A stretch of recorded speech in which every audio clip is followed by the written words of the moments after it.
exactly are the odds of two women unalived in their cars in the same city, couple of days apart, and have the same name? I'll wait.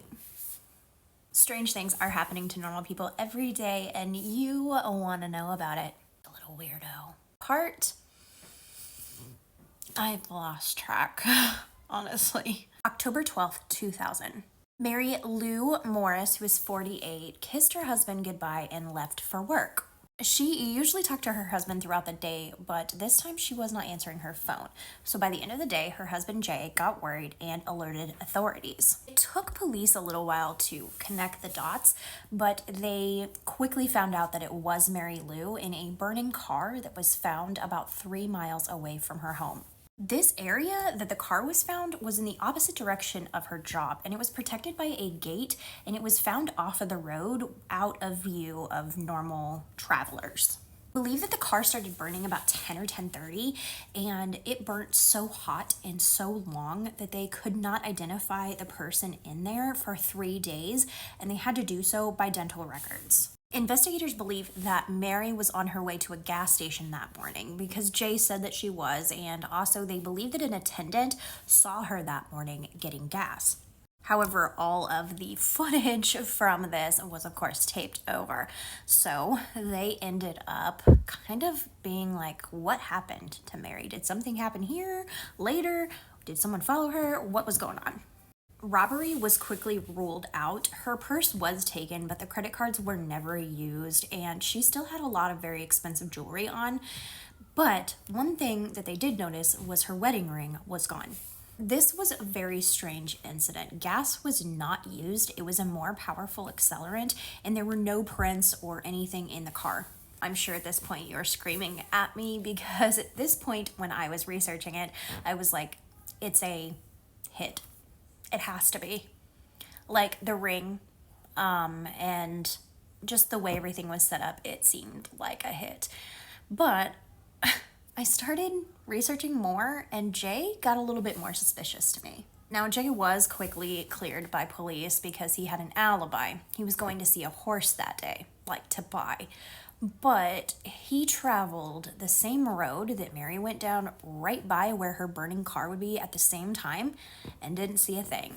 Mary's daughter, who was not Jay's daughter, just Mary's daughter, believes that maybe something was going on with Jay. She believes that maybe he unalived her before even the fire or anything happened, and the fire was just to get rid of evidence, which definitely is a good theory. And it didn't help that Jay quickly got in a relationship only a couple months after Mary had been unalived. But it would not be this playlist if I didn't say things right here, right now, are gonna get strange. On October 17th, 2000, just a couple of days later, Mary McGinnis Morris was found unalive. She is a 39-year-old woman, looked very similar, and was also in Houston. So let's dive into this Mary story. So this Mary was running errands one day, and she called her friend saying that she was very uncomfortable by a man's presence. She told her friend, hey, I'm gonna stop by work real fast, and then I'm gonna head home because I'm really uncomfortable. 15 minutes after this phone call with her friend, Mary called 911. The transcripts have never been made public, but I wonder what's in this because something definitely went down.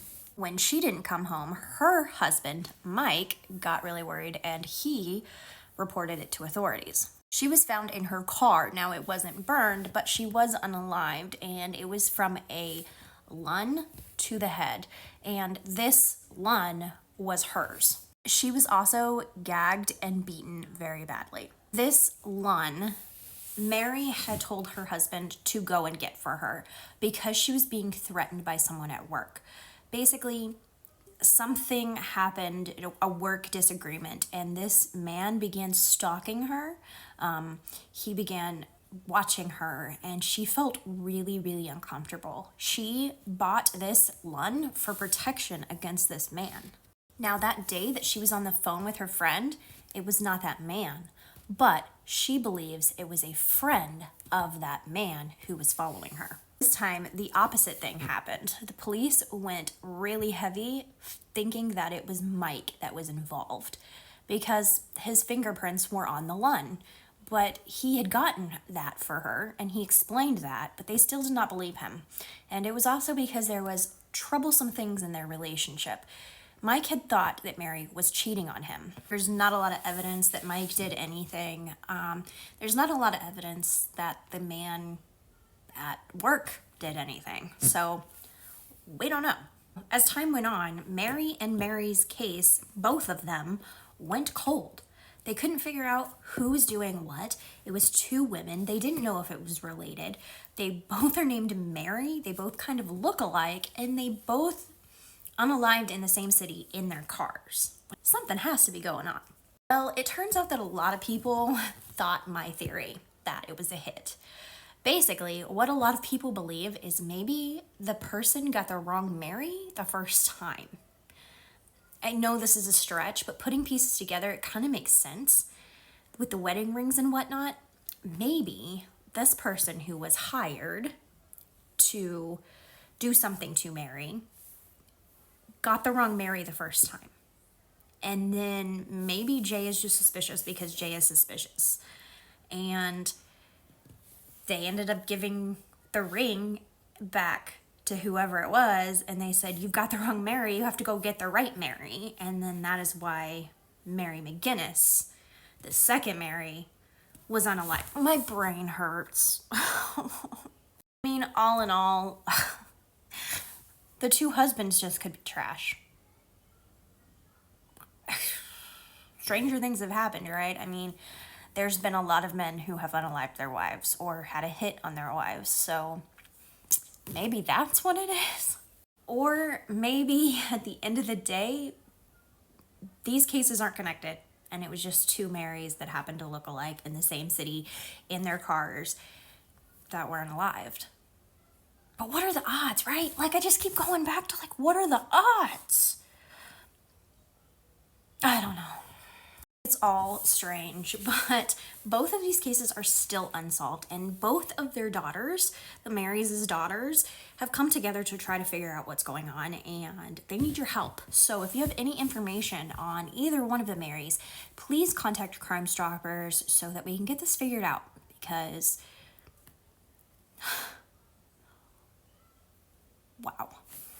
So what do you think happened to Mary, or both Marys? Please put your comments below. Maybe after all, just everything's connected, and you and I are connected, and everyone is connected. Good night.